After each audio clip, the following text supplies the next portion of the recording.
Hello there, good evening and welcome. This is ABUJA Dispatch, and like we always tell you every week on this program, it is a platform that we specially create to bring to your living rooms those events and issues which have shaped the thoughts of many in the outgoing week. Adegboyega Arogbodo is my name. Let's start off with those stories that made up our news headlines in the last 7 days.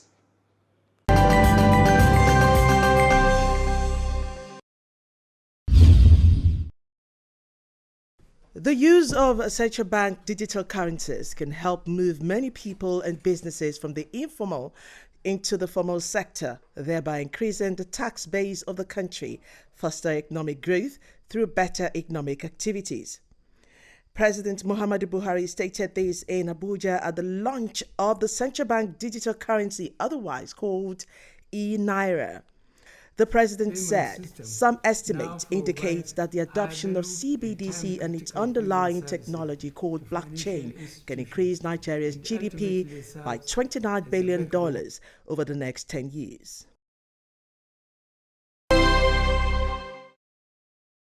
The federal government says it is committed to safety of schools towards protecting investments in the education sector. President Buhari gave this assurance at the 4th International Conference on Safe School Declaration in Abuja. Represented by the Chief of Staff, Professor Ibrahim Gambari, the President said that the maiden conference being held on the African continent will provide great opportunity to share good practices in protecting education from attack. He noted that Nigeria has been able to systematically develop strategies and mechanisms to protect education with the help of the SSD framework. The steering committee of the Tinubu Support Group, a socio-political group, has been inaugurated with the unveiling of the legacies of the APC national leader, Asiwaju Bola Tinubu, in Abuja. Director General Tinubu Support Group, architect Umar Ibrahim Mohammed, said the search for credible leadership to consolidate and improve the enormous gains of the Buhari administration in the next dispensation is imperative, hence the coming on board of the group. The DG said, having reflected on Tinubu's performances in different offices, the group is calling on him to avail the nation of his enormous wealth of experience, outstanding and visionary leadership qualities by signifying his intentions in 2023. In the build-up to the 2023 general elections, President Muhammadu Buhari has urged foreign envoys in Nigeria to be guided by diplomatic practices to ensure that their activities remain within the limits of their profession. Receiving letters of credence at State House from the ambassadors of Japan, European Union, Burundi, Denmark, Finland, Ireland, Cape Verde, France, Qatar, and High Commissioners of Sierra Leone and Ghana, the president told them that they were assuming diplomatic responsibilities in Nigeria at a very interesting political period. The president told the newly accredited envoys that he looked forward to a more robust relationship with each of their countries.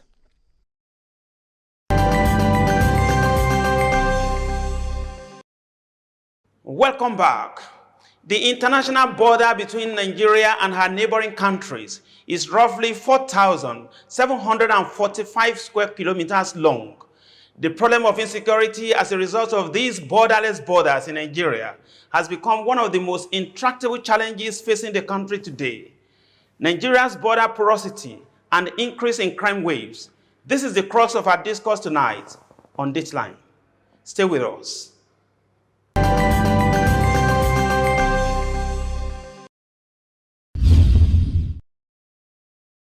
Borderlands are both melting pots and security hotspots. Regrettably, oftentimes they are neglected in the developmental strategies of the connected countries. They are an arena of cross-border crimes and represent a dynamic place of historically sustained cultural and socio-economic exchange at the same time. Consequently, worries of border porosity and fears of criminal activities spilling over from both communities are always increasing.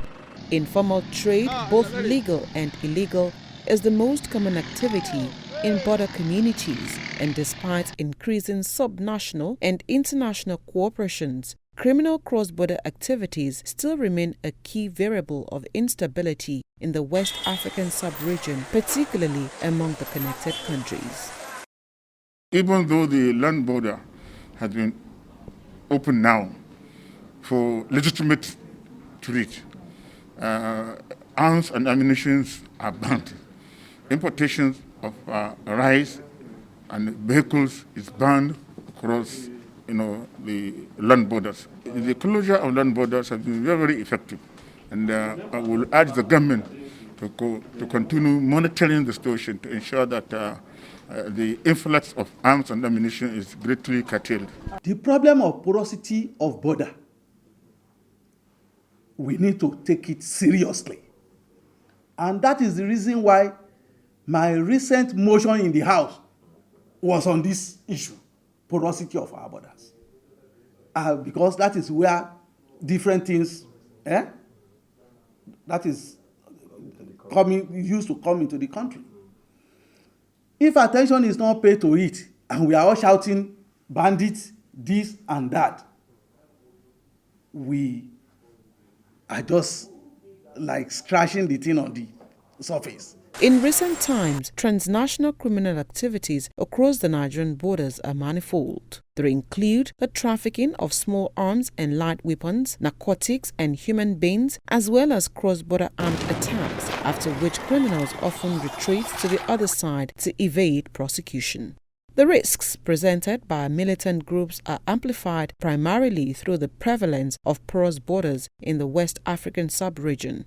Countries like Benin, Cameroon, Chad and Niger are all potential targets due to their proximity to Nigeria, their demographics and their socio-economic realities. There's no way 15,836, if we deploy each and every one of us, will block those entrances.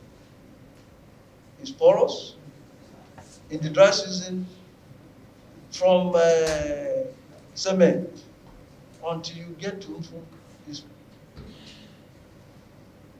motorable. Motorcycles can move anywhere in between those areas.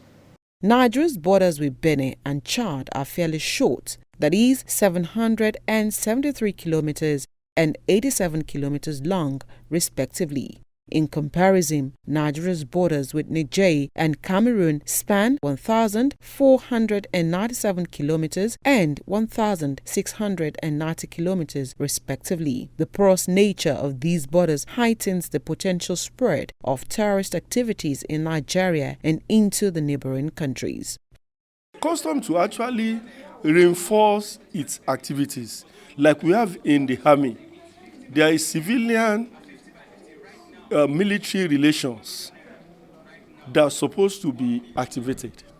Now, it does not take the customs from deploying, professionals to the dialogue with these host communities, telling them the implications of abetting all those criminals. Government at all levels should come together, look inwards, on how to sensitize these communities surrounding these land borders, on how to see the dangers in accommodating arms while they work hand in hand with those people bringing in arms, those traffickers. After this sensitization, work closely with the security details. And again, you can also implore the youths in these communities to be able to come up with some measures they can be able to use to assist government to actualize this. Funding infrastructural development towards enhancing border security is one way in which border control efforts can be supported. Many have also called for deeper collaboration between the various border agencies, and relevant legal instruments and framework should also be harmonized. The immigration and the custom men should work with the other paramilitary organs, DSS, the civil defense, and other paramilitary organs like that. They should join hands together. We should not leave it to only immigration and custom men. Even we need to involve the community people.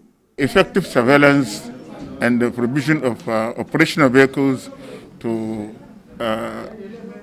Nigerian Customs Service, to the police, to immigration, is highly recommended. Once we do this, we will be able to control the influx of arms and ammunition into illegal routes. It is only through effective surveillance and vigilance that you can do this. Finally, regional and international organizations should support efforts geared at tightening borders and restricting the flow of criminal elements within the sub-region.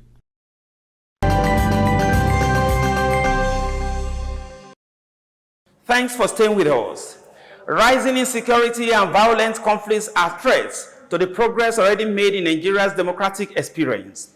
Amid deepening distrust in governments and institutions, many are of the views that Nigeria has significant work to do in improving local security and governance ahead of the national and state elections in 2023. These are issues we look at on our next segment, Split Views. Join us again.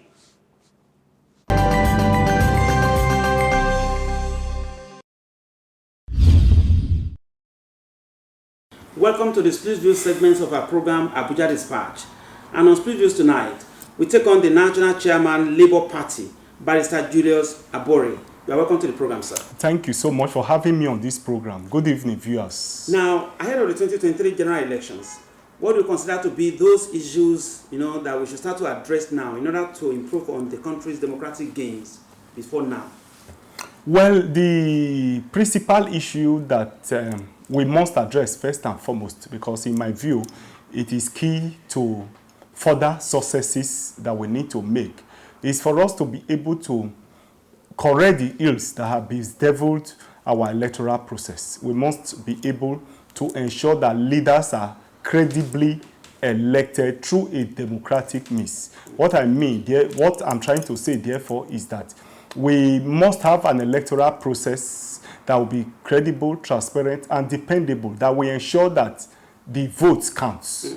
It is only when you have such a process that credible and dependable leaders who have what it takes to confront the myriad of challenges that we have can emerge before we can begin to talk about other things. And therefore, what is key in this process is for us to have the electoral bill pass into an act so that we can have a framework for the 2023 elections. And the expectations of the people is that people generally are expecting, especially Nigerians are expecting, that the electronic transmission of results must be reflected in the electoral amendment bill and acts that will be passed.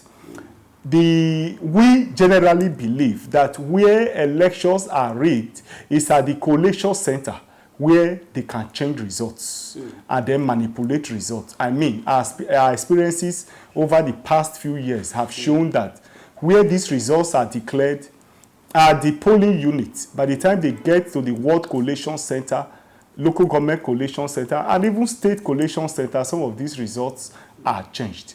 It is therefore our belief that if these results are electronically transmitted from the polling units, then it will then be difficult to change the results, because on the spot, the candidates, the agents, the electoral umpire will have the results. It will therefore be difficult to change. I mean, it has been done in Edo, it has been done in Ondo, and the credibility of those elections are unquestionable. It has turned out to be the best elections that INEC had ever conducted in the history of Nigeria. And therefore, the principal thing we must look at ahead of the 2023 general election is for Mr. President to use his best efforts to ensure that the electoral amendment bill is passed into an act.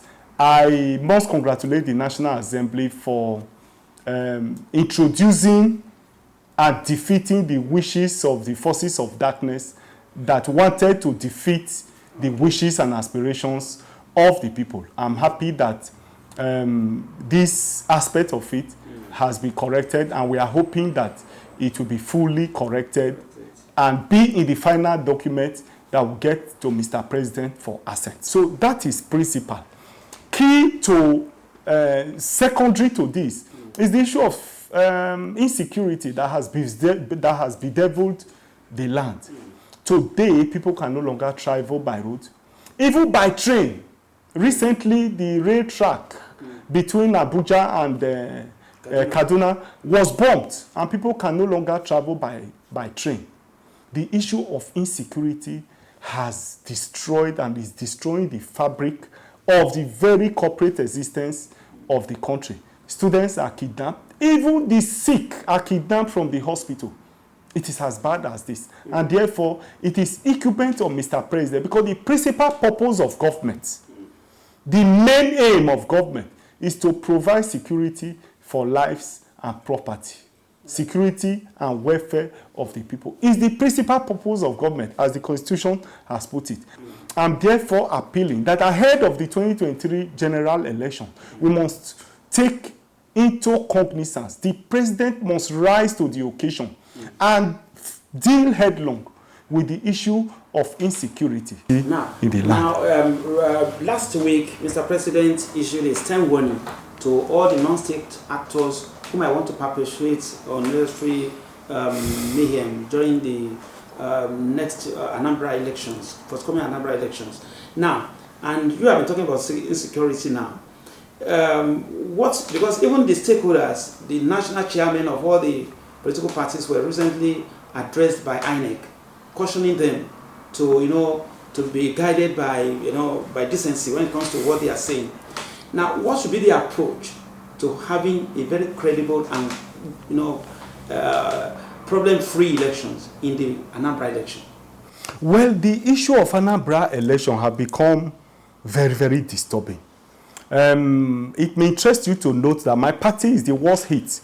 The candidate of my party was kidnapped precisely on the 18th of September this year during his campaign. And as I speak to you now, he's yet to be released, in spite of the fact that the family have paid ransom. We are in touch, the family has been in touch with the security agencies, though they said they are on top of the matter, but we've not got any result. As we speak, the candidate of Labour Party is still in the hands of the abductors, in spite of the millions of naira that the family have claimed to have paid to the abductors. And this is where we are. This brings us to the fore on the issue of insecurity. You will agree that apart from the fact that the Labour Party candidate was kidnapped, some other political parties for a while, like a week or 2 weeks, in between the period of campaign, could actually not go ahead with their campaigns because of the high level of insecurity in Anambra State. It brings us to the same point that Mr. President, who is the commander-in-chief of the armed forces, has the sole responsibility to deal with the issue of insecurity everywhere and every part of the country. And Anambra State is not an exception to it. I honestly feel that we need to go beyond the level of just issuing stern warning to stakeholders. We should make it impossible. We should make it difficult for crime and criminality to thrive in Nigeria. And this brings us to the point we have been making, that the issue of security is key to our progress, key to our success, key to the successful conduct of the November 6th Anambra governorship election. Now, IPOB, organization have been saying that they are going to have a sit-down-at-home order, being effected as from the 5th in the same state, in the southeast. Now, is that the way out of the present situation in that region? Don't you think that there should be a better approach, not only from government, but even from the other actors? When there's a crisis, I am an advocate of dialogue. I think that the best way out of this mayhem is for state actors, non-state actors, to be able to sit on the same table, perhaps behind the scene, to see how we can find a way around the current insecurity that we find in our country. It's not related to IPOB alone. Although I have always advocated that you don't sit with criminals to discuss and dialogue. And it brings us to the same point that we must make it impossible for people who want to perpetuate crime the opportunity to continue to perpetuate crime. I believe, for example, that the way out of our current insecurity in Nigeria is for us to begin to address the issue of hunger, the issue of unemployment, the issue of poverty in the land. Because a situation where people have no jobs, people leave school, we are unable to create employment, we are unable to create jobs, people are hungry, people are poor, our poverty has continued to deteriorate, inflation has destroyed the naira, and the people are hungry. And therefore, they become ready tools. They become mercenaries. They become people become easily amenable to crime and criminality. So the issue of a way out of the present insecurity in our country is what will require a holistic approach that has to do with both short-term and long-term in terms of addressing the socio-economic conditions of the people. We must address the issue of economy. We must begin to create employment. We must begin to fight hunger. We must begin to fight unemployment in the land and reduce the army of unemployment that is available to those who want to perpetuate crime and criminality. All right. Now, let me ask you this. I've always tried to preach to political actors like you. Is the country really gravitating towards a one-party state? Looking at the way there's this shift from the main political opposite side moving to the ruling government, ruling party. I don't know how it affects your party so far, but do you think there's that fears, across the board now, that the country is more or less a one-party government, the way it is? Well, I think that this brings us to the issue again of the amendment of the Electoral Act. A situation where people are allowed to cross carpets and abandon their political party and move to a ruling party without any form of punishment or anybody losing his seat. It gives room for a one-party state.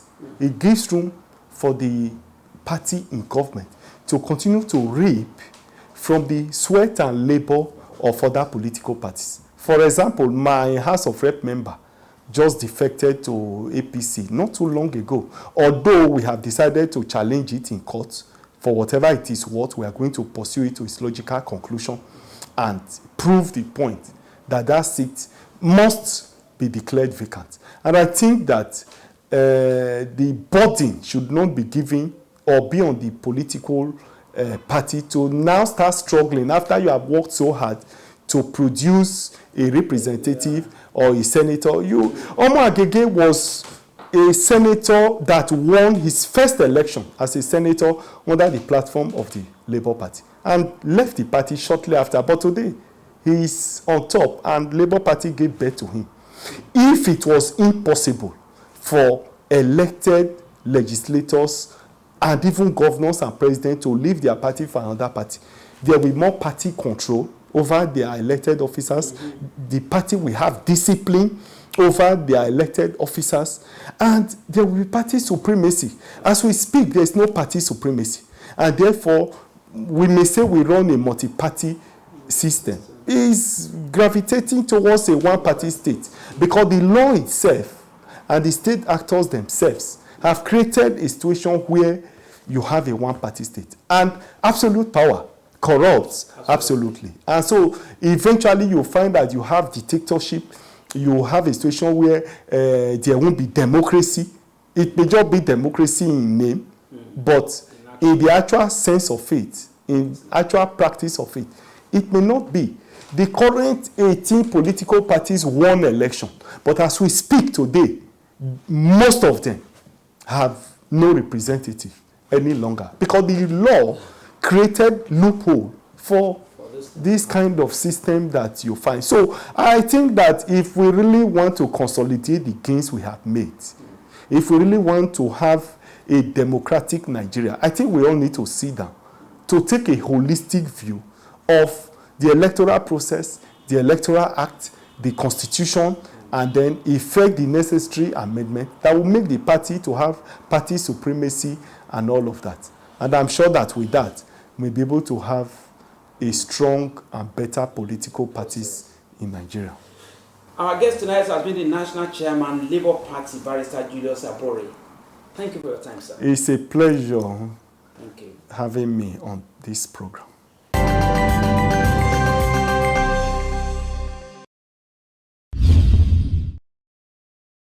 Look at cases of gender violence, like rape. They will ask you to produce expert opinion. What is expert opinion? Medical. If you want to conduct one case of post-mortem examination on a dead body, it will cost you not less than 2 million naira. And if you don't have that as part of the report, indicating that this person died as a result of this, your case can be punctured. If you have a case of rape, how many people, how many women, how many fathers, how many mothers will allow the process of rape to be subjected to that kind of examination in court, okay? And bringing the result to the court and telling the court this is how it happened, this, okay? Or bring the bedsheet, bring the pant, bring the that, okay? So these are processes that prolongs our prosecution system. But they are necessary.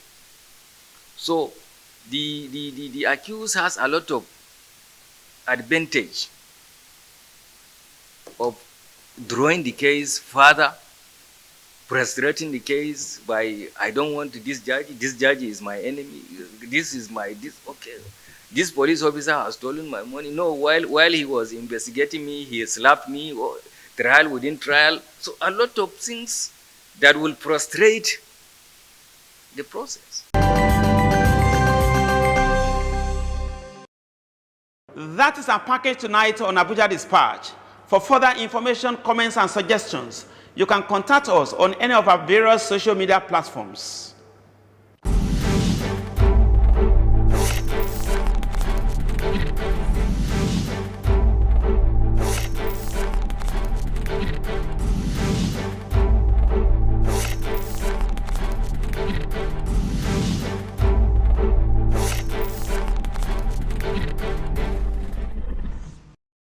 Thanks for sharing your moments with us tonight on Abuja Dispatch. A week from now, we'll bring you another refreshing package. Same time, same station. Adegboyega Arogbodo is my name. Have a good night.